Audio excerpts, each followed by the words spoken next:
Hello and welcome to episode 2 of the Right Hype podcast. My name is Gavon, sustainable fashion and style guru, and this is the second episode. I can't believe we are on number 2.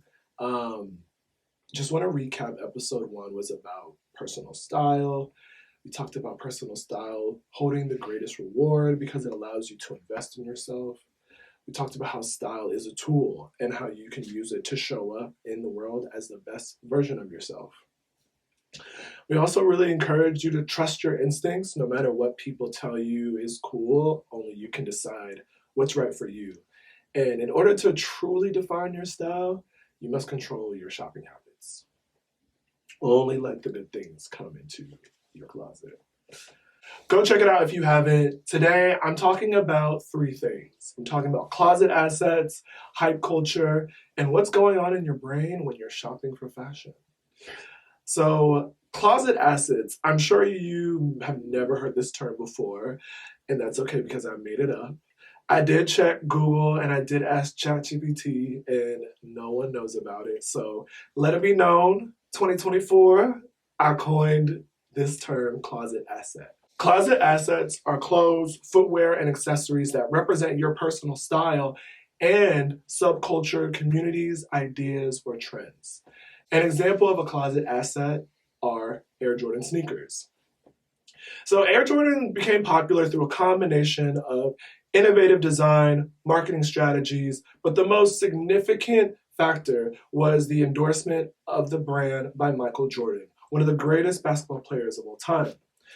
Nike signed a groundbreaking deal with Jordan in 1984, creating the Air Jordan line, and the sneakers were designed by 2 guys, Peter Moore and Tinker Hatfield.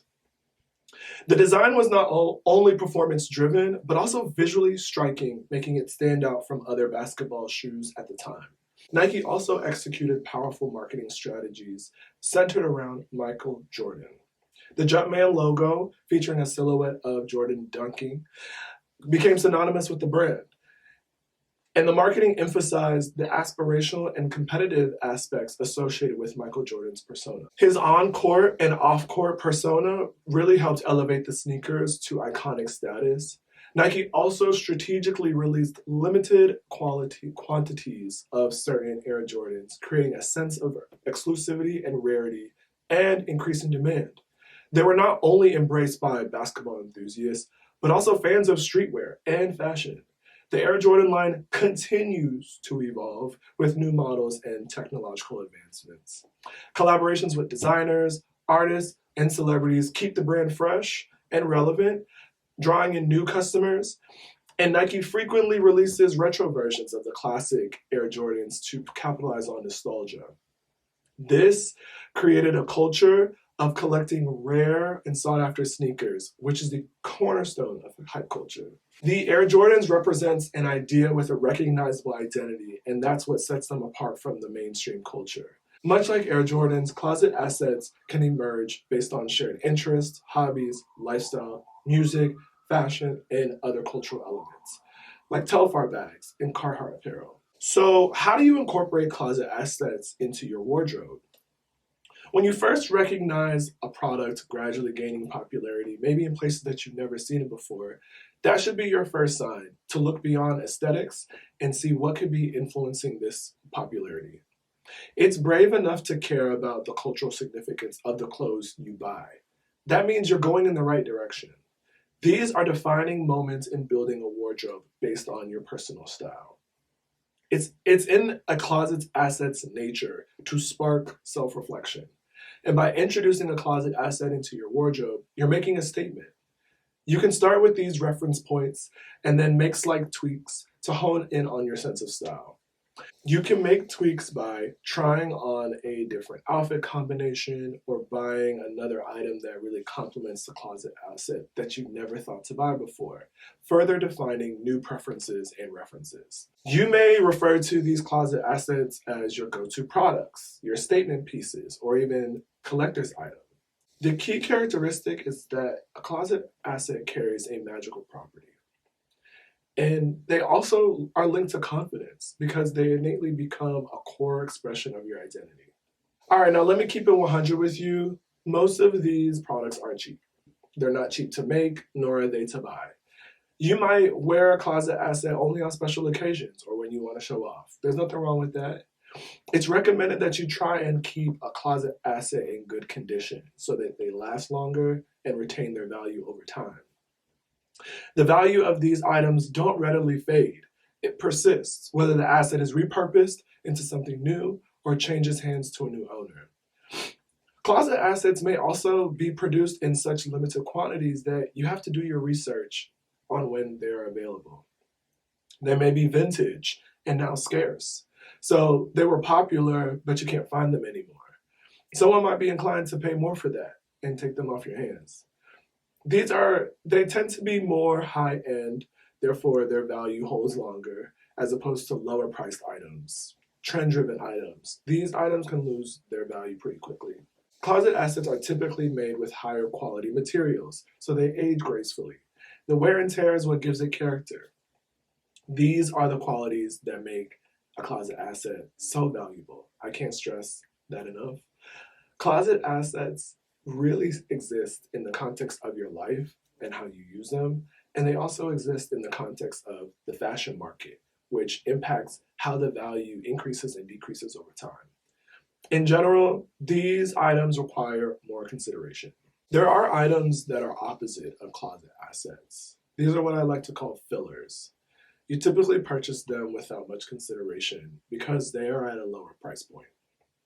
Fillers are not inherently bad, but they're mainly to support the immediate needs, and oftentimes they have little value in the market. They don't hold much cultural significance either, or they're made by a fast fashion brand, so the quality isn't that great. That doesn't mean you shouldn't take care of them as best as possible. A filler can evolve into a timeless item if done right. Timeless fillers are the secret because they become foundational pieces in your wardrobe.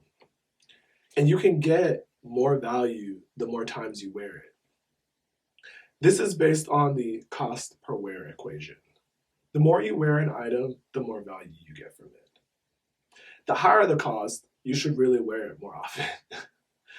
If it costs a lot and you only wear it a few times before giving it away, then maybe that wasn't such a great decision.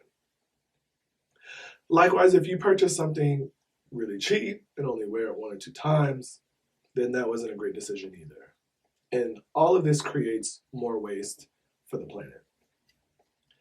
Buying anything that sits in your closet for a long time is a bad move. You want fewer pieces from fast fashion brands that you only wear a handful of times.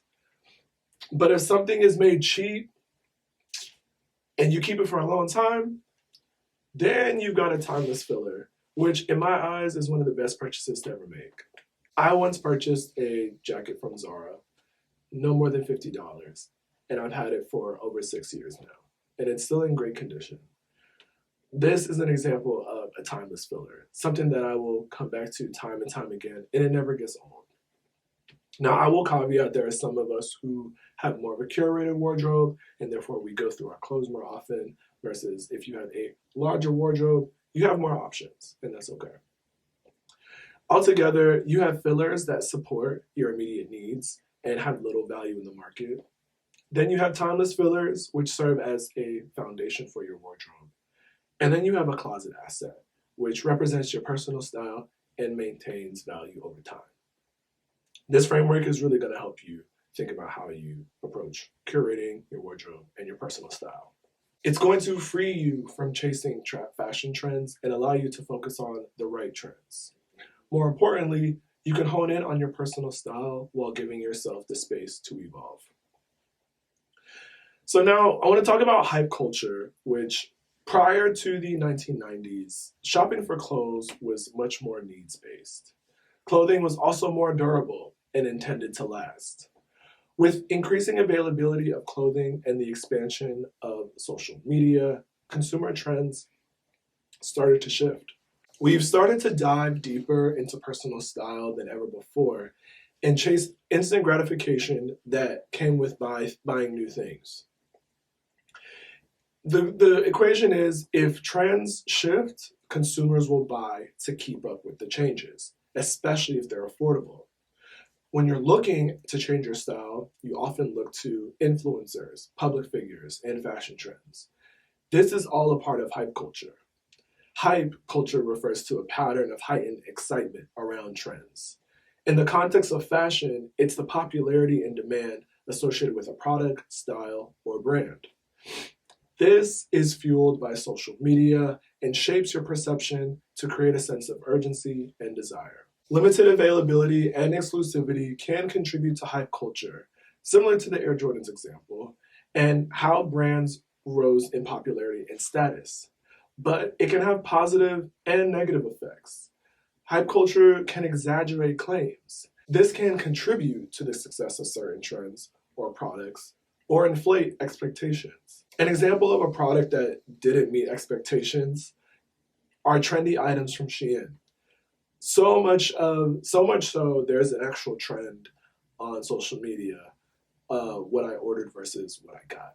These images of people buying clothes that were advertised one way but show up another really underscores how you too can fall for the hype. This is just one type of issue with hype culture, and it's worse when a product or trend is overhyped. Less extreme examples are Supreme or Yeezy brand. Their fan base will talk about t-shirts and sweatpants ad nauseum when in reality they're just regular products. The difference is some of these products do hold their value over time, and spotting a closet outfit can be difficult. A trick I use to navigate culture is listening to people who talk about products as their best kept secrets. When a product is loudly proclaimed as the best thing and then it sells without meeting expectations, it's really just a waste of your time. When a product is a best kept secret and you hear it from someone who is trustworthy and has a similar taste in fashion you admire, take their advice. Those products will likely hold their value for a while. And don't fall for the trap of trends moving on to the next best thing. Trends are cyclical, and you might have a treasure on your hands. Clothes are often discarded too hastily due to the rapid cycle of trends. Products that are oftentimes important to smaller communities also hold their significance, and you can even trade or sell the closet asset to someone else and reap a part of that value. The best way to find those people and navigate hype culture is with your style, preferences, and references. Now, I want to get into what's going on in your brain when you're shopping for fashion, because that plays a role in how you make decisions on what you want to buy. Fashion doesn't only revolve around vanity or the desire to be stylish. The industry has actually altered our brains to experience pleasure and make shopping an addiction. In 2007, Carnegie Mellon looked at the brains of people as they were shopping for clothes. When a person shopped for an item they really wanted, the brain pleasure center lit up. When a person was presented with an expensive item, the area that processes pain lit up. So when we shop, areas of our brain light up based on how much we want an item and the cost. So the cost-benefit analysis comes into play, but for cheap items, it's more straightforward. Fashion uses images of escapism, status, belonging, and novelty to get us to buy things. Fashion is escapism. It can lure us in with promises of better days and carry this optimism with us when we're shopping or scrolling mindlessly. It gives us the opportunity to envision new futures about ourselves, a future where our current fears and worries dissipate. No one thinks about bad things when they're daydreaming about wearing Air Jordans. You're probably thinking about how amazing you'll look and how comfy your feet will be. Fashion is status. Humans are starving for recognition. We've seen t-shirts magically sell out because a famous person wore it, and maybe you'd like to wear it too. There's this constant battle between having it and wanting it. Last year I was reading a book called Status and Culture, and the author talks about how our desire for social rank creates taste, identity, art, fashion, and constant change. There are so many points that stood out for me and changed the way I think about shopping. The one that stands out is everything we buy is for status. We want to show others that we have taste. Trends are designed to reinforce class and status. So when we buy into trends, we're buying into a lifestyle that we hope to manifest for ourselves. Fashion is also belonging. If you and another person own a Telfar bag, it's safe to say that there's probably some things that you have in common. Shopping from the right places and buying the right things shows that you're a part of an elite group. But our desire to belong can backfire on us. If the clothes you are wearing earn you recognition from others, then when the trend shifts, you're likely to shift with it as well. These shifts can create a sense of urgency and hastily buy into the new trend without fully appreciating its value. Fashion is novelty. Who doesn't like new stuff? That's why trends seem so important at the time. But as quick as things come, as quick as it gets old, then you're back again searching for the next trend. But I urge you to give it time. You probably won't even remember the trend will exist, and neither will the rest of the world. Trends are transient. They rise to prominence and then they gradually lose their impact. So, as long as what's in and what's out is chosen for you, you will always be buying more than you ever need. While trends are fleeting, there are some that stick around longer and have subcultural value. The key to knowing whether a trend is worth investing in is to change your wardrobe slowly over time. All the best purchases are the ones that still make you feel good, even if it's been years after you bought them. This is an opportunity for us to buy less stuff. Don't feel the need to have your wardrobe all together, figured out all at once. That way you don't regret your purchases and you bring more meaningful items into your life. And also, you're not going to waste your time and your money on things that bring you nothing. Make room for change gradually. It's how you prove that you can have a strong, evergreen wardrobe that also acknowledges that you are evolving with the times. If you enjoyed this episode, please subscribe, rate, and review wherever you listen to your podcast, and sign up for the Right Hype newsletter so you never miss when a new episode drops. Now, if you're saying to yourself, Kavan, I really need your help revamping my wardrobe, booking a session with me is easy. Go to www.kavanowen.com/righthype. You can find all the details in today's show notes. Thank you for listening. Peace out, fam.